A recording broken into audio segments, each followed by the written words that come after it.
Welcome to Uncle Jack's Outdoors. This is Let's Talk Reloading. Hello and welcome to Uncle Jack's Outdoors. On this episode of Let's Talk Reloading, we're going to be loading for my 30-30 lever gun. This particular gun is a Model 94 Winchester, and it was made in 1971 as a token to the NRA's 100 years. I've got my field brass here. I've got some Sierra ProHunter 150 grain bullets that are specifically designed for the 30-30. Luckily, guys, I've still got some large rifle primers, a set of dies from Lee Reloading, and 3 different Hodgdon powders we're going to try. Thanks for being here and enjoy the video. Alright, I've put about 200 cases inside my Frankfurt Arsenal wet tumbler. I've filled it with water. I added a teaspoon of Dawn dish soap, a teaspoon of brass cleaning solution, and a teaspoon of Lemmy Shine. This is a great tumbler. Once I started using this, I've never gone back to dry media. Seal it up.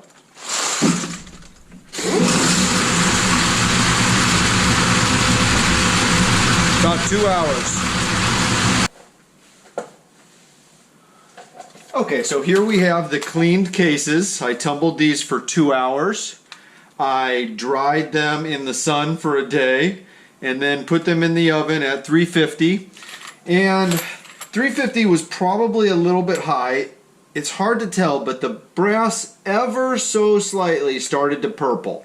Now, I'm sure if I re-clean these that would go away. However, I sort of like the antique or nostalgic look that it brings. So, in order to lube these cases,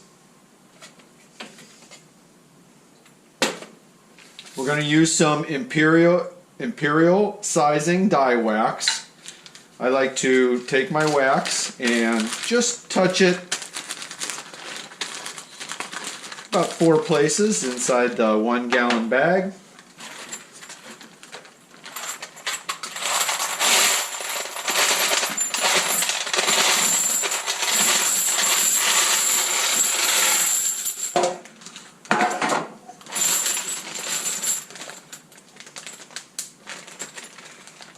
Pour those in there.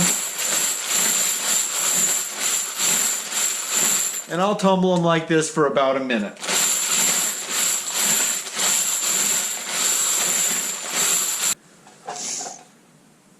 Okay, we've got our field brass cleaned in the wet tumbler, dried, and lubed with Imperial sizing wax. Next thing we need to take a look at is the dies we're going to use. We have a full-length sizing and decapping die.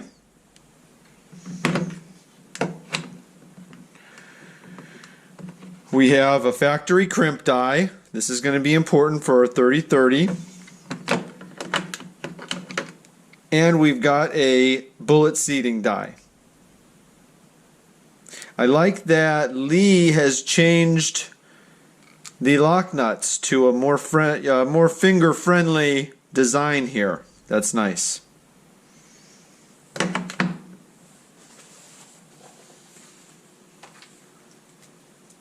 Okay, before we get started loading any rounds, let's take a closer look at the components of these finished rounds.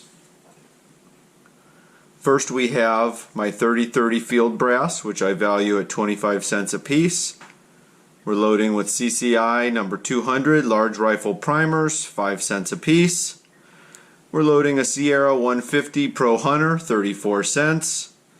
And both the powders look similar. We're going to be loading H335 at a 33 grain charge and some BL-C2 at a 37 grain charge, giving us a total, I equate that powder to 13 cents. Now, I do not intend to progressively reload these rounds. So what we're going to do is we're going to use a turret press, and we'll have the decapping stage.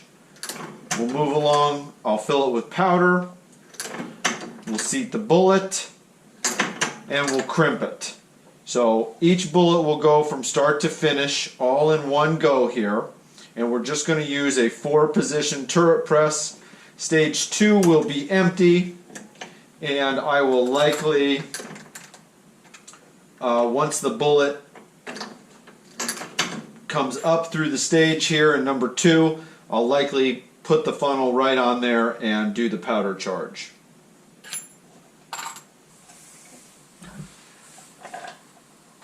I want to take a minute and just talk about the die setup here. Again, we're using a Lee 4-stage turret press. The full-length sizing and decapping die is going to be threaded down until it touches the shell holder at the fully raised position. Like I mentioned earlier, we're going to have an empty space so that we can drop a powder charge. Then, using sort of a bullet replication method, I put a factory 30-30 round in here, thread the bullet seating die down till it just touches the case, back it off, and then bring my bullet seating adjustment knob down to the top of the bullet. So essentially I'm setting up the die for a bullet that was factory made. And then we've just got to tweak the crimp. I did ruin one case. I had the crimp a little heavy and it actually folded the case mouth in. So after backing off a little bit, we've got a nice heavy factory crimp for our 30-30. And the reason we need a nice heavy crimp is to just ensure that the bullet doesn't unseat or move during the loading process. The model 94 I showed you earlier, you actually push each round into the tube, and the neck tension has to be pretty strong.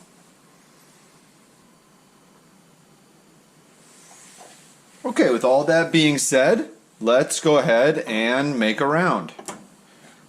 We will take our field brass, which has been washed and lubricated, full length size decap.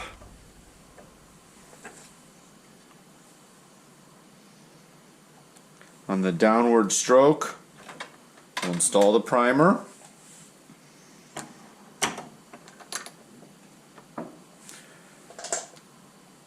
Next step is to measure out 33 grains of H335.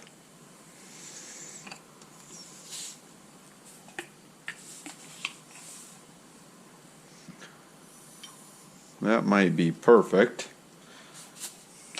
31.9, and I'll accept anything between 33 and 33.5. These are not match grade rounds, these are just going to the range. So right there we've got 33.4. We'll take the funnel and we'll drop our powder charge.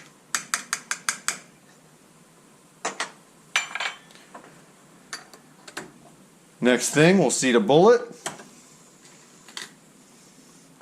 It's 150 grain Sierra ProHunter, specifically made for the 30-30.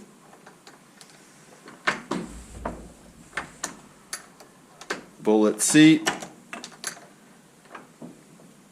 and a crimp.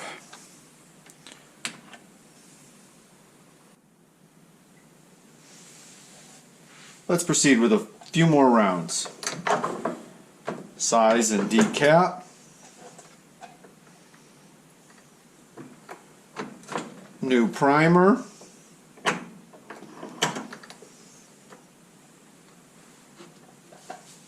going to measure 33 grains of powder.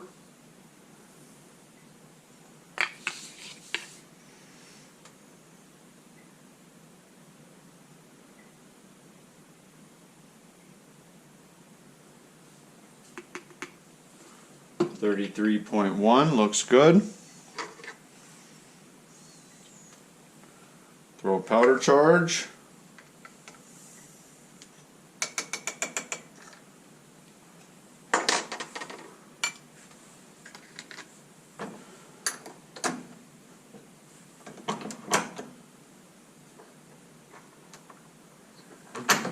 Seat the bullet.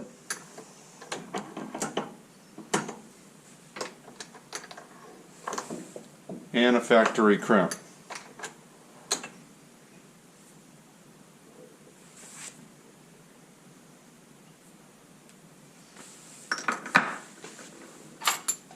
One more time.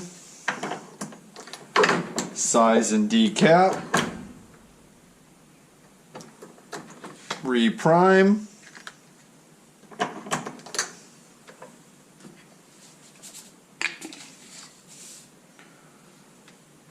.33 grains of powder.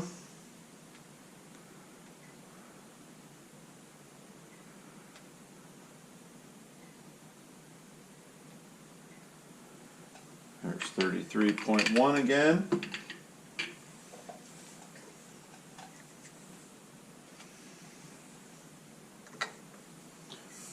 Throw our powder charge.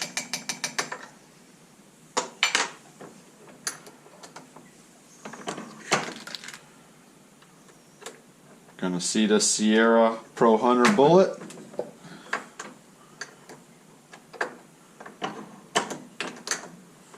Factory crimp.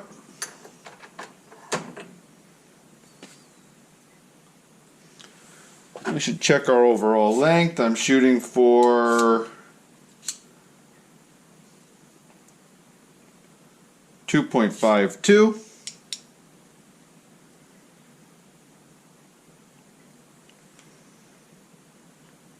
I'd say that's as good as it gets. As always, I really appreciate you watching Uncle Jack's Outdoors. I hope you enjoyed this episode of Let's Talk Reloading. I am going to finish loading 50 rounds with H335, and then I'll load another 50 with BL-C2 powder.